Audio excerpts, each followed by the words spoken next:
video, we are speaking with a Native American, and this is the vessel that was chosen. This feels like, I don't know if this is fur, but it doesn't look like it was, it actually looks like it's collected fur. It doesn't look like, you know, like it was shaved from a pelt. It actually looks like it was collected fur. I could be wrong, it could be faux fur, but it's not on, it doesn't seem like it's on a pelt. So I just wanted to make sure I stress that it does feel like fur. Just in case you have an aversion to that. But again, it feels like it seems like it's collected because it's going in different, kind of going in different directions. Okay, so now this person was I get that they were a member of the Algonquin tribe.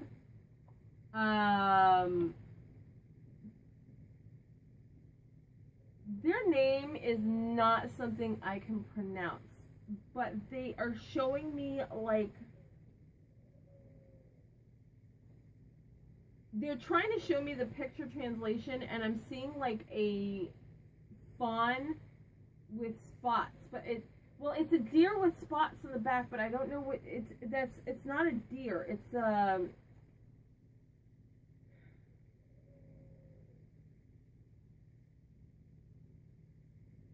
what, you can speak English, right?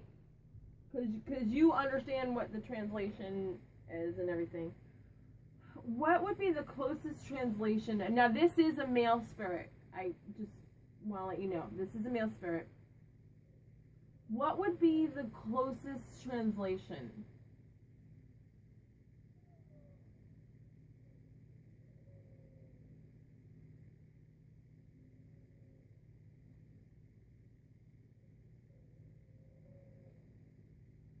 He's showing me a deer, but he's saying fern.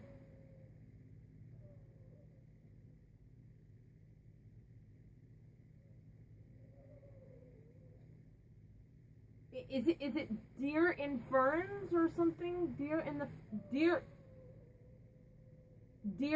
ferns. Okay. So is that what you want me to call you? Deer in the ferns? Okay.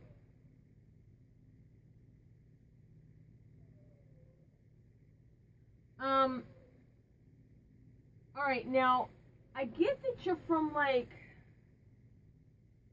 maybe around, like, the Buffalo, like, up north in, like, upstate New York, around, like, where present-day Buffalo is. Do you know, according to Anglo time, what year you were born? No.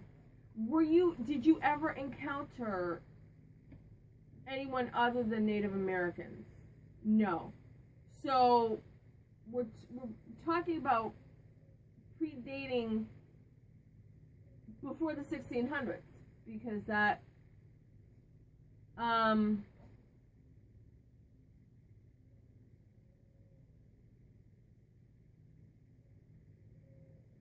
they did get up around Niagara Falls.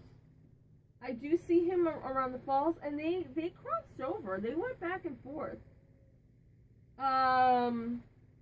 And they traded. So you never came across the French either, no Frenchmen. Where did you learn to speak English?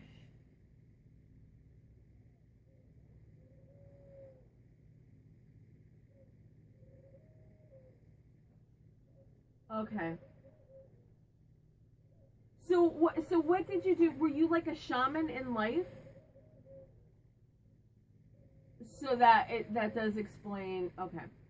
So what Darren the Ferns was saying is that he was basically like an ancestral guardian spirit for his tribe. His tribe would call upon him as an ancestor for, favors, blessings, etc. And one of the reasons why they did that is because he had been a shaman, and he had been very knowledgeable. And it wasn't just because he was knowledgeable and he knew how to work with herbs and everything and their potential. He actually did have healing abilities himself, which goes back to, the healing spirits. He didn't understand what we call the Reiki, but he knew that he could adjust energies, but he wasn't sure how he was doing it. He just knew, this is what I want to do, and as he was thinking it, it would happen. So he was always very powerful as a healer, and he didn't quite, he thought, his abilities came from the gods, that it was granted to him, and he didn't understand how it worked, but he didn't try to understand it because that, according to them, it wasn't for them to know. It was just what was given to them. Okay, so when your tribe started coming in contact with Europeans, that is when you learned how to speak.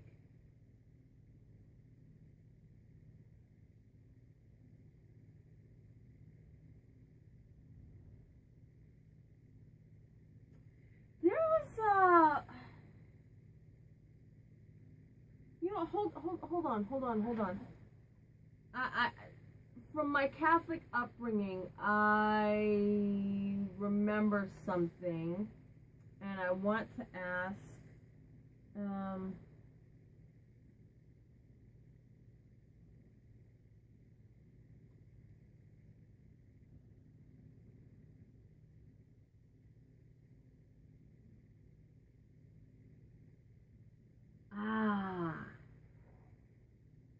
so,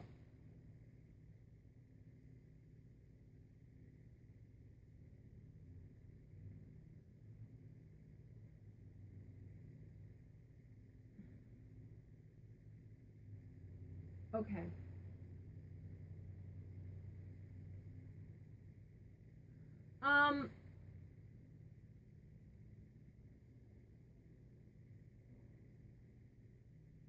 I'm trying to think how to phrase this. Okay. So, back, when I was in catechism class, we did, studies of different saints, and one thing that stuck out to me that was really weird was there was a Native American Catholic saint, and her name is Kateri Tekakwitha. And I remember she was from a tribe in upstate New York. Now, they were actually part of the Mohawk tribe. She was a Mohawk. But her mother was an Algonquin that had been captured. Now, and I know that there was some feuding between Mohawks and Algonquins in that area. Did the Mohawks and the Algonquins ever combine forces? Did they ever join? That's what I kind of thought that. Okay. Did you ever follow? Now, did the Algonquins ever allow these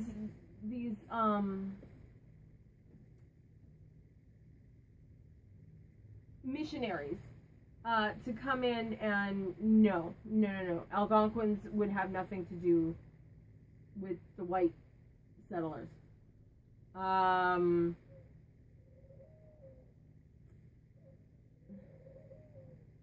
He said the Mohawks did, and they learned to regret it.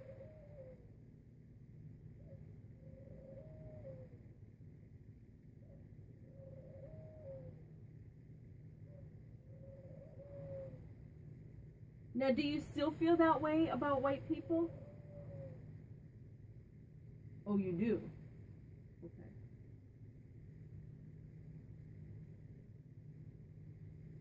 All right. Do you feel that way about me? Okay, you know I'm white, right? Okay. So you don't feel that way about me, but you feel that way about every other white person? Okay, that's really weird. Okay, so, he called white people snakes. They can't be trusted. Apparently he doesn't feel that way about me. I don't know. But you do want to be rehomed. You don't want to stay here. You want to be rehomed. You just don't want to go to a white person. Okay, so, whiteys, you're out. I don't mean to sound like so flip, but looking back on everything that we've done, we've given them smallpox, we've taken their land. Can you blame them, really? You know? Especially when he tried to work as a protector for his tribe. So,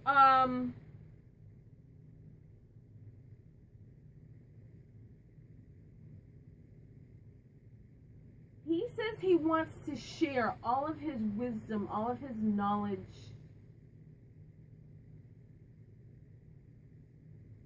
their belief system. He wants to share that because, and you know, this is something that I have come to in my mind as well. What is the point of having this knowledge, having these powers, and taking it to your grave, when if you share it, you can create a greater understanding and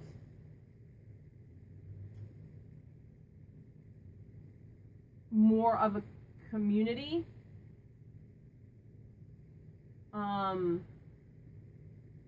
And you can break down a lot of barriers of misunderstanding, demystify a lot of stuff, and try to raise people to a higher understanding. Now, I know it's like, sometimes it feels like throwing a suitcase off the Queen Mary. It's really not going to make that much difference in the tonnage, you know. But at least you're working to lighten the load and to enlighten.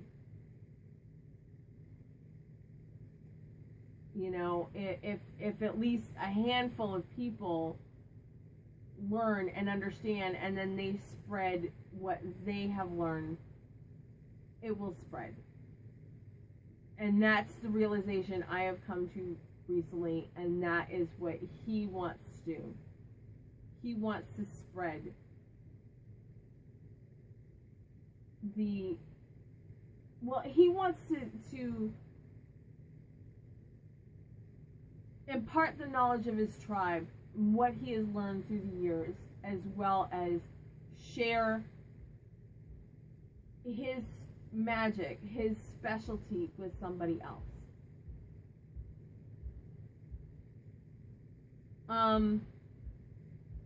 Is there anything else that you want to say? No. Okay. Is there anything I've missed? No. Okay. So you are strictly against going to any white person.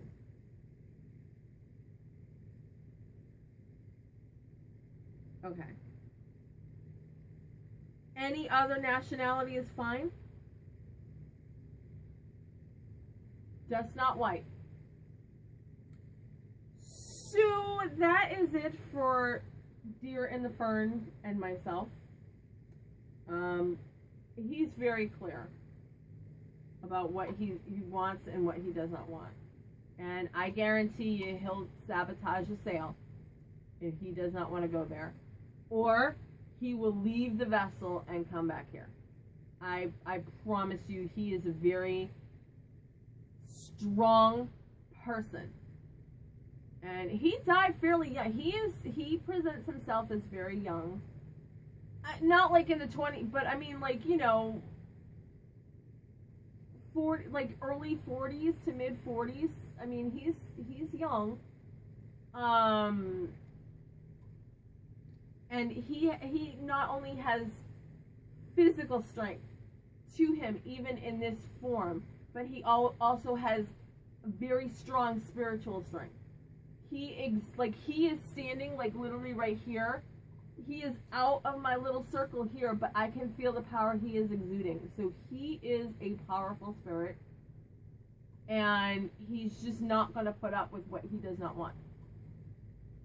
So just keep that in mind. And I guess that's it for us here. I really can't impart any more because he's I mean, he doesn't know exactly when he was born according to our calendar because he had no contact with white men. So we're talking he lived and died pre-1600s, and actually he was in Canada, so it's like, you know, there were explorers coming into Canada in the 1500s, so we're talking pre then too. So I would probably guess maybe in between 12 to 1400. That's when he lived.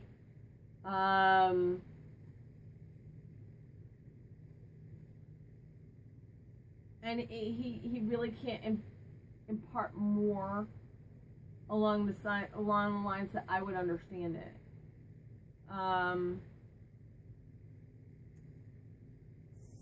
So yeah, I guess that's gonna be it for us. So I will see you guys in the very next video. Thanks for watching.